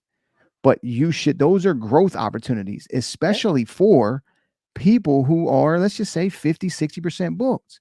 You may miss a lot of walk-ins, right? Say you're 50% booked, right? You've been in the game maybe 6, 7 months, 8 months, 9 months, a year, right? You got clientele on the weekends, your weekdays a little light, you know what I mean? But you're trying to fill it out. Any opportunity that is even a close call to get a walk-in in, you have to take it. Because if you don't, you're going to be busy and all the walk-ins are going to come in. And you're going to be like, dang, I should have took that. You're going to live with regret. You have to learn the power of leverage, right? It's not Jesus Christ walking in to get that appointment, right? It is the average person in the community walking in. Take them and your person you already have an established relationship with, use your leverage of the relationship to grant you 10, 15 minutes. Because when they're late because of traffic or their meeting ran over, they're going to use their leverage with you that they come every week. Oh, man, bro, come on, bro. I come to you every single week. Dog, why you tripping about 15 minutes? They will use that in a heartbeat. And anybody who denies that is a fool, right? So use your leverage too. Like it's a two-way street. And I don't know why barbers don't do that. I really don't. Well, there's a It couple shocks things. me. Yeah, a couple things to piggyback off of that. You're 100% right. And what what this is why I always encourage barbers to do their best to create an environment that people feel comfortable in, right? Because if you got somebody coming in and you're running 10, 15, let's say even 20 minutes late, because it happens. Yeah. As long as they're comfortable in there, in most instances, they're not gonna mind, bro. Sure, Right. you will have them instances where it could cost you a client. That can happen. I'm not gonna act like it won't. You could have them instances where the person could be really upset, but in a lot of instances, if you have a friendly and welcoming environment, people don't mind hanging out. Bro, I Yep. have clients come in over the years that come in super early for their appointment just to hang out. After their haircut's done, they're just hanging out. Like, that's the most common thing you'll hear about our barbershop, is that they love how welcoming it is and how we're just all like a family. Like, all the barbers talk to everybody's clients, all the barbers roast each other, we roast each other's clients. It's like a big family. Everybody's welcome there. So if they have to wait a few minutes, they don't mind. So that's, again, why I preach that. But then on top of that, this is why I always encourage you guys to learn how to cut quicker as well. Because Yeah. when you think about it this way, if somebody's coming in and they got to wait 15 minutes to get in your chair, but you can get them out in 15, 20 minutes, 25 minutes, they're still in and out this shop in under an hour, right? Yep. So, you'll have some of these other people that will say things to you like, well, you shouldn't, be running late for your clients and stuff like that. You shouldn't squeeze in a walk-in. And in certain contexts, absolutely, I agree. But a lot of times the people that are saying that because they're already taking an hour and 15 minutes on that client anyway, right? So now if they're running late, that turns into, an hour and a half, 2 hour thing.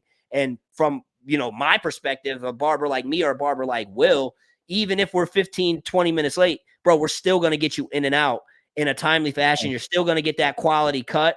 It's going to be a little bit quicker and you're not even going to notice it, because it's not like we're going to be rushing. We're just going to be being more efficient and maybe not talk as much or drag the conversation as much, because we know we got to knock 5 minutes off of this when we usually would take a little bit longer, but we're knocking 5 minutes off. We're not sacrificing cutting ability. Maybe we're sacrificing, just rambling Conversation, something. Yeah. You know what I And mean? I mean, I would give a person game on this. Like, go take that as your marketing strategy. In and out in an hour. What? I guarantee you'll get attention. What? If you can do 30-minute haircuts, you can get anybody in and out in an hour. It doesn't matter what the client does. Man. Speed gets you paid. That's why technology run the world, because things happen in a blink, right? So in and out in an hour, that should be your marketing strategy. That was mine. You're guaranteed to be in and out in an hour. That's my guarantee. Yeah, because most people got lives, bro. They got things to do. It's an inconvenience in a lot of instances for people to have to go get a haircut and go to a barbershop because they got a million and one things to do.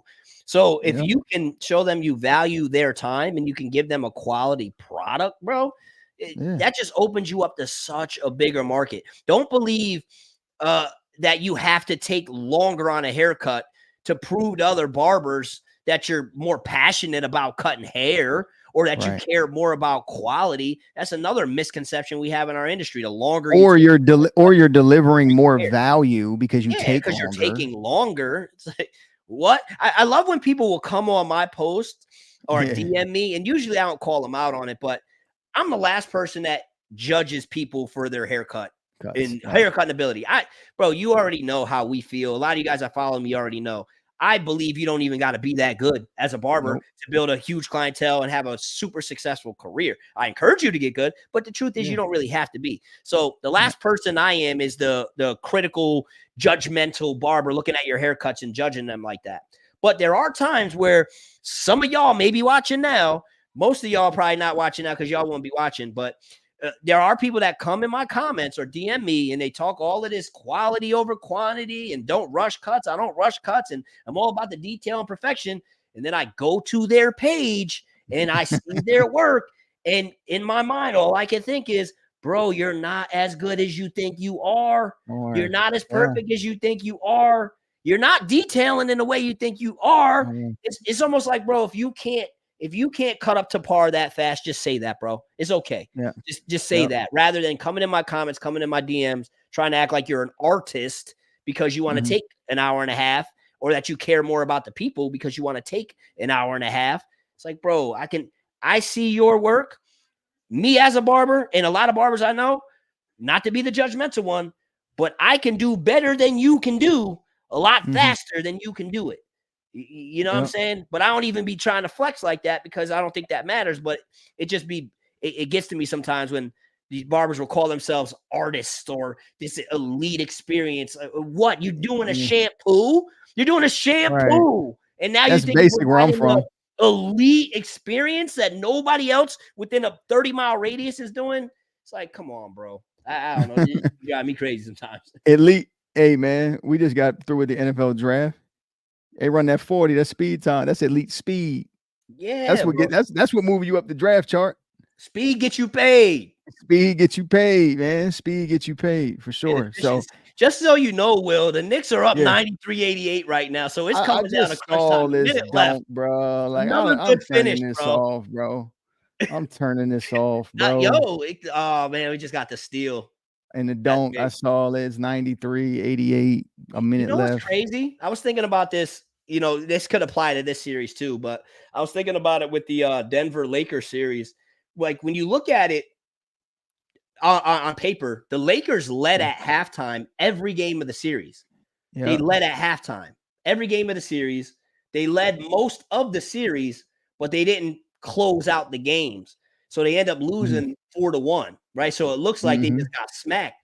But they actually were in the lead way more than the Nuggets were. They just couldn't close it, They just couldn't close it. So Yeah. the series was a lot closer than it looked. And I feel like that's going to be the same thing if we figure out a way to wrap this up with y'all. Yeah, we messed it up when we lost game 2 because we Bro, had it. We right? was up 5, and Right? then it was just crazy, and boy fumbled the ball, and dude shot the 3. Like, it was just I was like, "Yo, come on, man. You on the Yeah. road, you can't do that like that." You know Yeah. what I mean? But whatever. So a And then 4-1 would make Joel it on way one worse. leg, he on one leg, and I'm just like, "Yo," and then I can't wait to get Tobias off my team. You know what Yeah. I mean? He was better on the Knicks. Yeah. No, I hear you. But back to the barbering stuff. Yeah. Somebody just Lee's World, shouts to Lee's World. They're in the course family. He's crushing it right now. He's just sending me screenshots. He's reaching 8 million people last month. I'm like, yo, bro, he's he's crushing He's it. Bro. cooking. Yeah, He's he's cooking. Good But he stuff. says take as long as you need. And that too is another like concept that, and I might be taking his comment out of context, but I think that's another thing barbers, another mistake we make as barbers is thinking that you just should just take as long as you need. And I do agree in certain contexts that sure, you do want to do your best, right? But at the Mhm. same time, there comes a time where you just got to be able to say to yourself, okay, this is good enough. And no Mhm. matter how good you are at cutting hair, Will could attest to this. We always feel like we could do better. We always do. Mhm. But eventually we get to a point, and all you guys watching can agree, we get to a point where we say, this is good enough. And Yep. usually it gets to that point where it comes at that point where we're, at the end of our allotted time slot. So if we do 45-minute time slots, an hour time slots, half hour, whatever you do, usually once we get to that, that's when it's like, okay, this is good enough. We do whatever little couple tricks we're going to do, and then we let them go. So Mhm. I say all that to say, yeah, take as long as you need, but you still do got to be respectful of people's time and what people got going on. So there are going to be instances where you just have to wrap it up and be okay with good enough quicker. You know what I'm saying? Because you got to think about it this way too, guys. You guys are so used to seeing these amazing barbers and stuff on social media, and you're comparing yourself to all of this amazing, out of this world stuff. But the average person that's coming to see you, if you're just a everyday barber in an everyday shop in the neighborhood, they don't know about all of this. They're not aware of all of this, and they're not uh, looking at haircuts the same way we are. So even if you're somebody that feels like, damn, my haircutting ability on is about a 5 out of 10 right now, to the average eye, most people, they're going to see that as a 8 out of 10, and they're going to be very happy with that. And they're going to be happy Yep. where in an instance where maybe you think it's a 6, 7 out of 10, they're going to look at it like it's an 8, 9. They're going to be happy that you got them out the chair in a 45 minutes, 40 minutes, rather than you doing everything you can in your power to get it from a 7 to an 8. But now they're in your chair for another 45 minutes. It's like people got things to do. And you know? and the customer thinks if you take long, you're doing something wrong. That's Big what the shot customer on really that. thinks. If you take long, they think you're doing something wrong. I love that. So, I mean, people want to get in and out, right? People love things fast. Speed kills. So, if you can, and then here's the thing, say you're charging a certain price. You don't have to impact the customer, just get done quicker, you double your money. That is things that you can control. So if you take 60 minutes on a cut and you're $60 for 60 minutes, you're a barber who's $1 a minute. If all of a sudden you get systems in place and you get done in 30 minutes, now you're getting $120 an hour versus $60 for an hour. It's a whole lot more powerful if you take control of your own instead of trying to rip the consumer's pockets open because you need to make more money. That's one of the things, like I used to, when I was on booth rent shop, barbers would be doing their own thing. And, when they raise their price, they would tell me or whatever. And I would be like, why are you doing that? You know what I mean? I was like, what's the purpose of charging, 55 versus 50? Like, why are you going up? When you just went up to 50 at the new year, we're in spring now.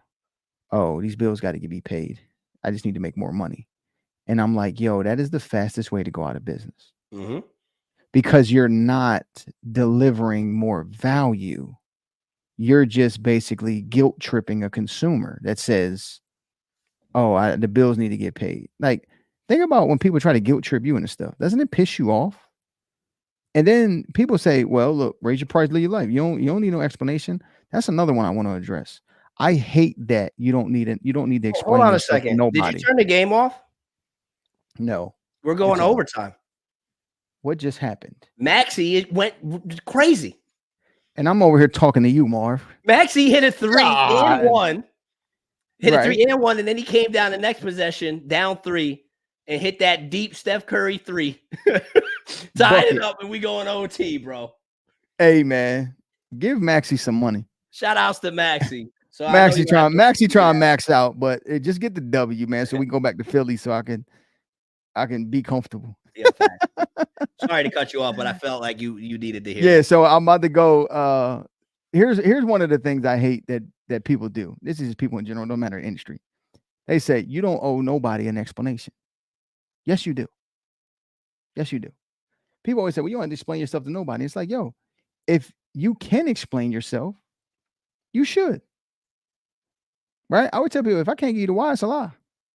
You can state your case, be secure, stand your ground, agree to disagree. But people deserve, especially people you have a relationship with, people you've done business with, people that, you kind of have a rapport with, you need to deliver them an explanation, especially if you want to keep that relationship. And I don't think you should just burn relationships for no reason. And I see barbers going online all the time, and they're like, price going up January 1. I'm 100 and 120 now. You can't afford it. You know what I mean? So be it. Appreciate the love, though. It's wild. Bro, if you want to backslap somebody on social media, do that. And I never understood why barbers do that. And it's like, yo, appreciate all the years of love and support.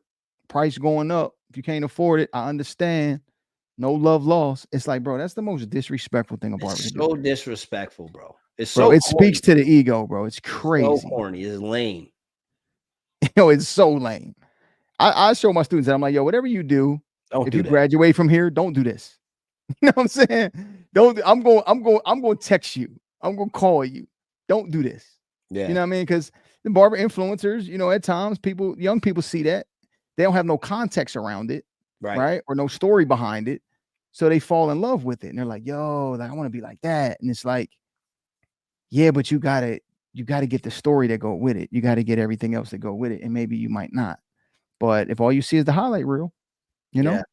I love what you were saying earlier about, the one of the fastest ways to give yourself a raise is by cutting a little quicker. And I love that, because one of the examples I love to share is the simple fact that, let's say you work a 8-hour shift, right? There's 60 minutes, 8 hours. And let's say you're taking 45 minutes to do a haircut. in that 8-hour shift, you can fit in, what is it, 10 haircuts and at 45 minutes, and then you give yourself a half hour lunch, right? To in that day. That's what you can fit in at 45 minutes per cut. Whereas if you knock 5 minutes off of that and you knock it down to 40 minutes per cut in that same 8-hour time, you can now fit in 11 haircuts and give yourself a 40-minute lunch, right? Yep. Or 12 haircuts, right? Like you can fit in an extra haircut or two in that same allotted time by knocking just 5 minutes off, right? And knocking 5 minutes off is more than doable. You can knock 5 minutes off your total haircut time by just watching the clock. A lot of times we don't look at the clock, so we lose track of time and we get caught up doing whatever we're doing. If you just look at the clock, you can probably knock 5 minutes off, right? Yep. And if you do the math on it and you look at it and you say, okay, well, let's say on average you're getting $30 a cut. I know everybody's like, that's not enough. We talk to a lot of beginners, right? And regardless, if you guys might think all these barbers are charging 100 and up. They're not. There's a lot of places charging 25, 30. You know what I'm saying? So just say on average, you're getting paid $30 with tip per cut. If it's more, it's more. But if you just fit in one extra cut a day, that's an extra $150 a week, a 5-day work week. That's an extra 4 weeks in a month. That's an extra $600 a month. You know, if you're at $40 a cut, it's more than that. $200 a week. You know, $800 a month.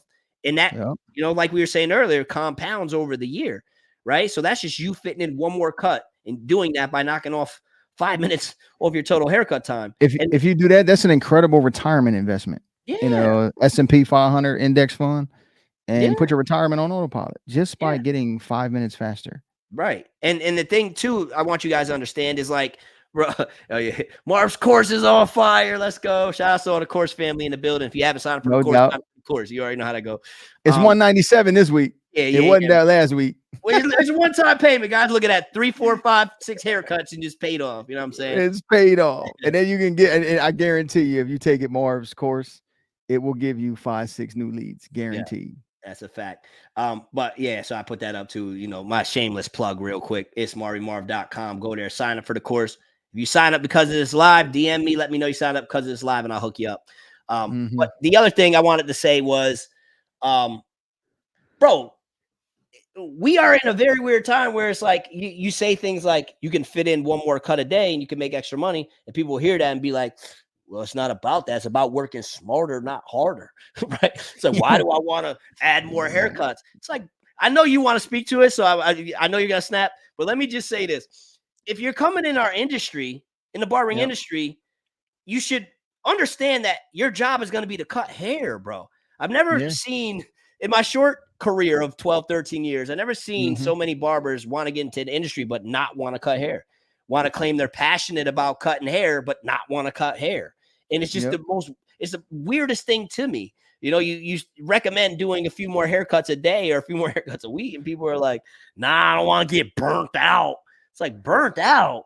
What? You don't want to feel a little uncomfortable? Have to put a little pep in your step? You think that's going to lead to burnout? Sure, burnout exists, and it's a real thing, and I would never recommend you work yourself to that point where you do get burnt out, even though it's probably going to happen because life be lifing. But, bro, stop. Let's not act like cutting hair is the most difficult thing ever to do on earth. And it's the most, like, it's the hardest thing that you could possibly do. And fitting in an extra cut a day is going to lead to you being burnt out, bro. You know what I'm saying? I think burnt out comes from your house not being in order. Facts. I don't think it's what people do, right? It's all of the extracurriculars that the other seeming like insignificant choices that make a barber get burnt out, right? Like, you have to be able to have your foundation being your home secure and in harmony. So then you can build everything on top of that. That saves you from getting burnt out, right? And then you need structure and purpose. We've been talking all night about in the journey, you find the why and the purpose. Once you have the why and the purpose, it's very hard to get burnt out. Can you get tired? Yes, right? And you might need a day to reset, a day to rest, right? You might have been, schedule got hectic, got busy, and you haven't been resting, right? So then you could get burnt out. But once you rest, guess what you go right back to? The same thing you love doing and the same purpose that you started with and the same reason why that's still alive, right? So the burnt out thing is really just an excuse to not work hard, in my opinion. I don't think people really get burnt out if it's purpose driven and if there's a why behind it and it's something that you actually want to do. So when people start talking like that, I'm like, oh yeah, this ain't really what you want. But I think a lot of times people get into our industry because of the barber influence. They see the $50 post, the $100 post. People 250. can count. Get paid People, 250 for an edge up. yeah, people can start counting. And like, bro, what? Yeah. I can make that kind of money as a barber. And although that barbers can make really, really good money, I think we're attracting the wrong kind of people. And it brings this shallow vibe in our culture. And it's unfortunate because that's the same reason why people do other stuff, right? Because they're attracted by the money grab, because people unfortunately are consumed by money or lack thereof. And it comes with a whole lot of other stuff that we don't necessarily like. And it just kind of filters through our industry. And we're just trying to, we try and purify the water a little bit. Yeah, burnt out is another term that just gets thrown around way too much. It's just like it's a real thing, sure, but I feel like nowadays people will do a full sprint down the block, and because they're breathing a little heavy now, they're like, yeah, I'm burnt out. It's like, no, you're a little out of breath. You okay?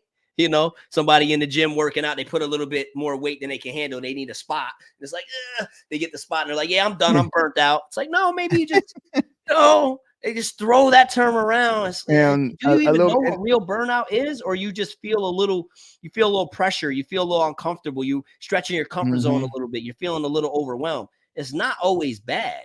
That's how you grow, right? That's how you grow, bro.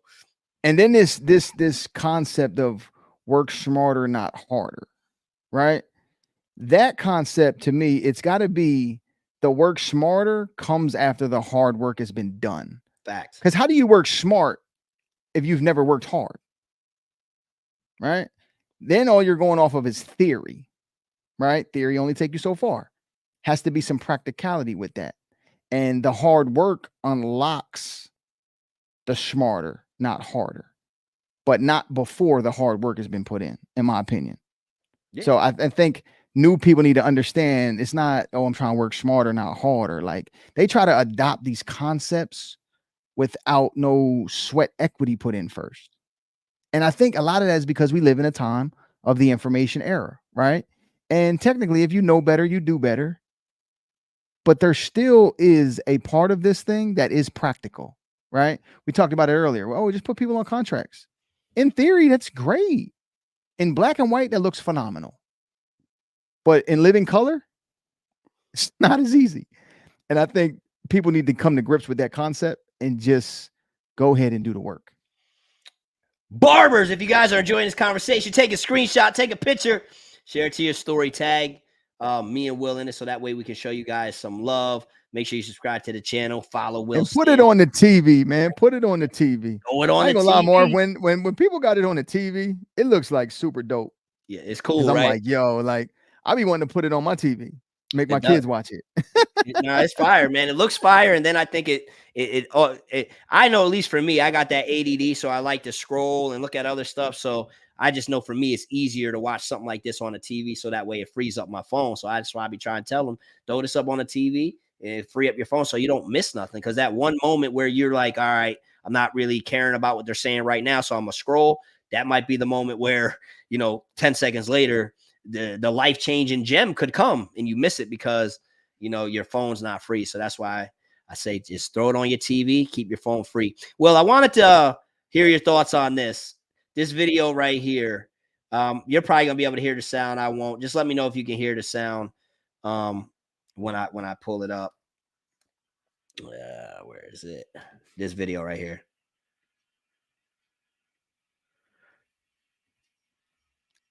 Can't hear it. Let me see. So Freddie has been my barber for the last 2 years. He's a non-English speaking Latino guy, which I love to death.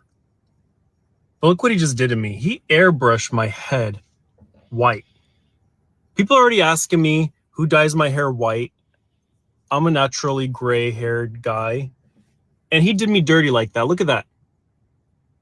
First of all, this is bald, which is what I normally do. I do like a high fade. But then he pulls out an airbrush. Look at that. What is that? You know how hard I work for this tan here in Florida? And then I get airbrushed white? No, the spray didn't kill the tan. Oh my gosh. I hope that washes out. Anyways.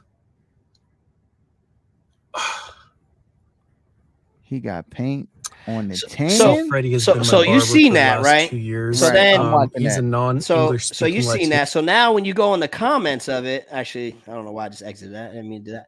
But in the comments of it, it's a lot of barbers saying that's clean, fire emojis.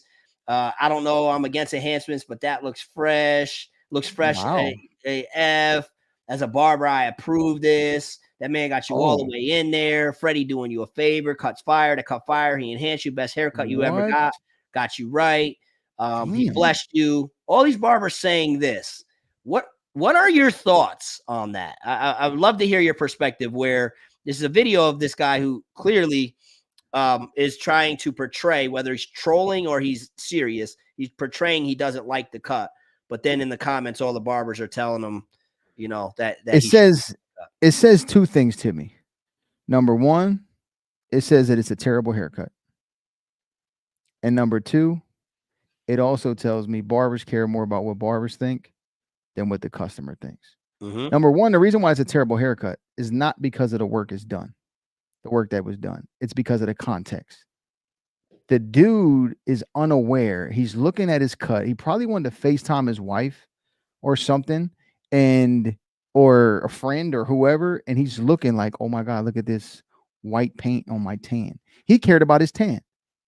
If you know a person goes tanning or whatever, or lays out in the sun and is into their tan, you probably know if they're your client.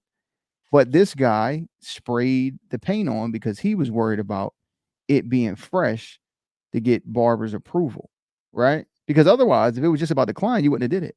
Because I know the guy, based on his response, he didn't ask for that, right?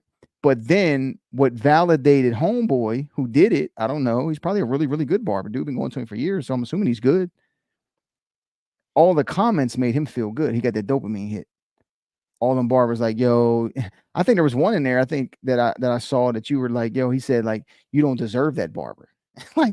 like the ego to make a comment like that, like, yo, you don't even deserve that barber. Like, he put you in there and you're complaining. It just shows how self-centered barber culture really is, where it's do it for the gram, not for the man. You know what I'm saying? It's just like, we'll do things for the gram instead of the man or woman that's sitting in the chair, because we're trying to get validated. And what it shows is like sometimes barbers can have really low self-esteem because we cling to the internet for validation. And sometimes in that case, that could cost them business, or at least a really uncomfortable conversation. Dude was like, yo, I hope it washes out. Yeah. That means there was no dialogue. Right. You know what I'm saying? About like, yo, let me test this on you, or yo, do you want to make your front lineup look fuller or whatever? And dude is looking at it like, yo, this airbrush, like this paint splatter, like messing up his tan. So there was no dialogue. The barber didn't care. Clearly nothing. It's from that video, it shows me that the haircut is very transactional, because he doesn't even know who his client is. Because if he did, he wouldn't have did that. You know, if you got a client in your chair and y'all have a relationship, you know if they want that or not.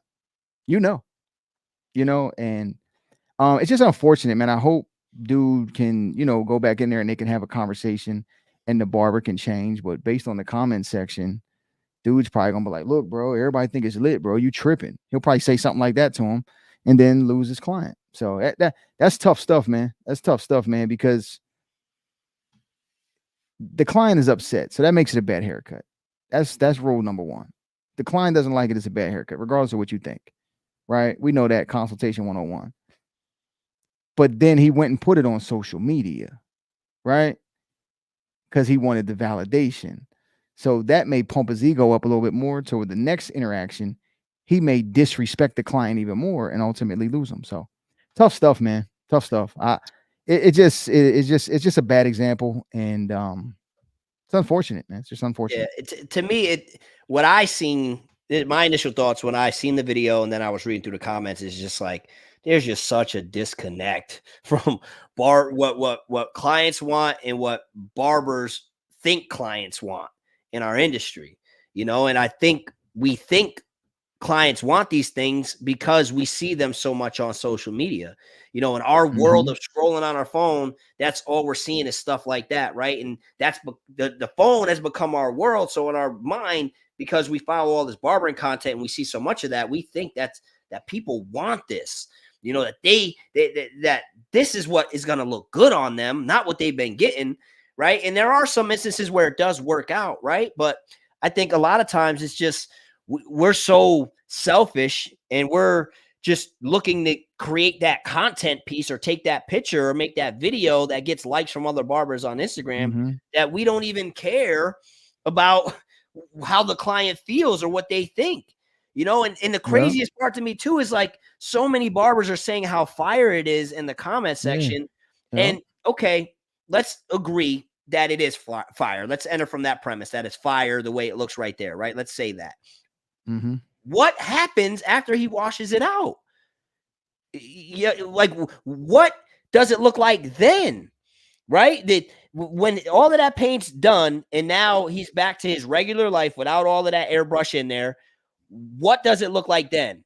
Would Barber still look at it and say, that's a fire cut, that's a dope cut? Or will it look crazy as hell once all of that stuff washes out? That we won't No. necessarily know, right? Unless Right. he goes on and posts the video of afterwards. But it's just mind blowing to me because so many barbers just think that is just so cool and so fire, even though the client don't like Yeah. it, didn't Yeah. want it. Look at all his other pictures, doesn't have nothing like that. They think it's so cool, so amazing. They think it's so beautiful when in actuality, the client hated it. So, like you said, it Yep. makes it a bad haircut. And then Yep.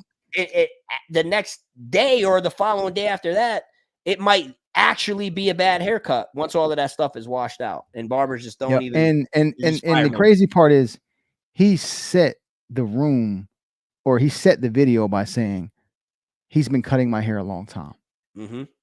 And whenever a person has to set the the the stage like that, you can tell he was hurt. Because he made sure to clarify so there wasn't no bashing going on. Just that he was hurt that he painted over his tan. And he clearly didn't ask for that. The customer is going to look in the mirror at that all day. And like you said, I hope it washes out. And what if it doesn't and it lasts because it stains the skin a little bit and it lasts 2-3 days? And now he's got to go maybe to a wedding or a conference or something that night or a birthday party. And everybody's taking pictures and he's insecure as hell in the picture. We just, at times, we just don't have any awareness, any self-awareness, any situational awareness as barbers to like, yo, bro, it's not about you for 30 damn minutes. You know what I'm saying? It's not about your follower count. It's not about how nice you are. It's not about how many compliments you get on your work. It's actually about the consumer. And I think we're losing that because it's this culture of who can get to the internet first. And we're losing the essence of what barbering really is. And I mean, we have to consider the people, man. And I was reading a quote the other day, or not a quote, but I think an article I was reading, and it said a majority of the world feels the world is getting worse. And they asked, like, what is the reason why? And they said lack of consideration of others. Mm-hmm. That is a perfect demonstration of that. 70% of the world feels like, or 70% of the people surveyed feels like the world is getting worse. And the number one reason why is simple lack of concern for other people. And that video demonstrates that. So Yeah. it's tough. Yeah, it's tough. Go Sixers! I know, bro. Yo, y'all got Yes, us back to the game. sir! What was it, game 2? Was it game 2 where y'all blew that lead with like 30 seconds left? Y'all Yeah, got us back, exactly. bro. We just did the same thing, bro.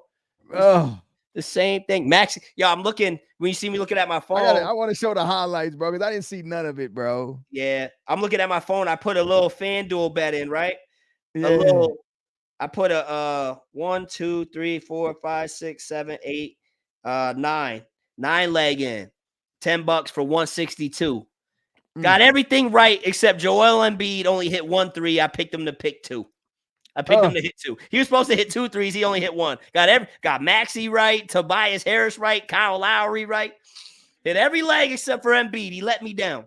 And you want to know something else about Embiid? This is why I don't like him, Will. Tell me the truth, baby. I Tell did me the truth. a 13-leg parlay back like 3 years ago for the All-Star game.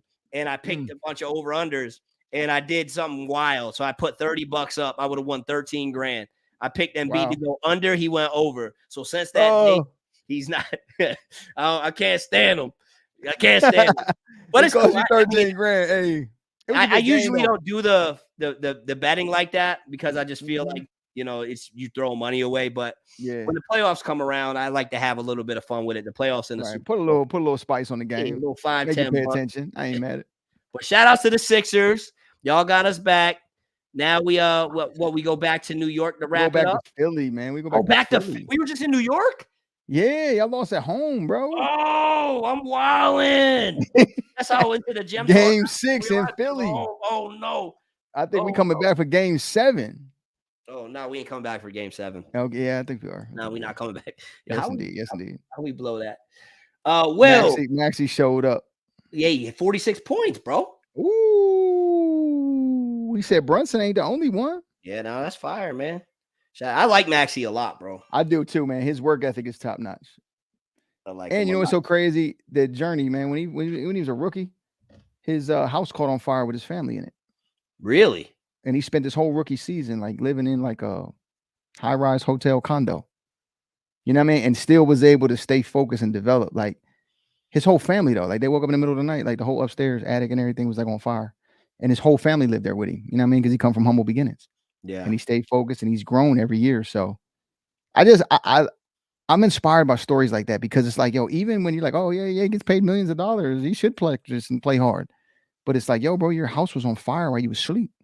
That's crazy. And they got up and they woke up and they got out. And yeah, he's, you know what I mean? He stayed composed whole time, 21, 22 years old. Like he legit, man. He's legit for sure. Yeah, that's an interesting story, man. I didn't know that. I didn't know that. I like him a lot though. I see him play and I think he's got a bright future. He's one of my favorite up and comings too. Him, Edwards, some of these guys. You know what's crazy, bro? Like when we were talking about earlier how I've been doing things in the community before all of the social media stuff. There was a time in my city, it was a dark weekend, but one of the girls in our city, young girl, she ended up like jumping off a bridge or something, did something wild, right? So there was this whole cloud over like young girl lost, gone. And that same weekend, one of my barbers, one of his good friends, his house caught on fire as well. With I believe, I may be wrong, but I know it was at least his mom and his grandma, but I think it was his mom, grandma, and sister and him in the house. And he got out and his mom got out. The grandma didn't and the sister didn't. But then the mom went back in to try to get them out and she didn't make it. So he lost, lost all of them. So that like happened like back-to-back days, like real close in the city. So like the following week, I believe it was, we were trying to figure something out to do like in the city. So we threw together an event as a barbershop. We raised a bunch of money. We tried. It's a terrible moment, but you try to like bring a good energy. So we, we did that's what we could, and we did a community event. Sometimes people just need to know that sometimes people just need a moment where somebody actually takes a moment to show they care. Sometimes that's all it takes, man, for a person to, just push for another day. Sometimes they just need that moment to say, you know what? Somebody cares, man, and I'm going to keep going. Because at times, man, even like just things happen in life, man, and you're like, how do you pick yourself back up? Sometimes it's the person next to you that just is unwilling to just be numb to your situation and show some concern that helps you push on, man. So shout out to you for doing. I didn't even know that. So Yeah, I mean, shout out to you for doing that, man. yeah, we did some real cool stuff. This was years ago. Mhm. Years ago now. One thing that like and it's not really an excuse, but an Mhm. explanation. But like what changed a lot of stuff was the whole COVID thing. It just like Mhm. COVID changed the whole world. So we all started operating a little bit different. So we still try to do things for the community, but I just think even more so now I'm feeling that pull to dive even deeper back into that. I think at a Mhm. time now I've got the biggest platform I've ever had. It's only Yeah. growing.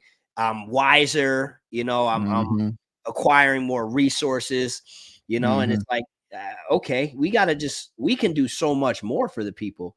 And that's Yeah. why I'm so grateful that me and you have aligned and connected because you feel the same way and you're doing a lot of amazing stuff, already setting up the Mhm. foundation and stuff. You're putting Mhm. licenses in the In youth people's and hands. giving them Yeah. When I volunteers. that was a surreal moment for me, man. Like just thinking back 2 weeks ago, my wife did a phenomenal job with the decor and stuff. But calling those people up on stage and giving them their certificates and knowing half of them already had their license in hand, It's fire. and the other half were their tests were scheduled, right? And I'm just sitting here thinking like, yo, like I never completed barber school and I didn't cry about that. I did something about it. And now I got 32 students, one more new one starting tomorrow. And I've had new students join every single month.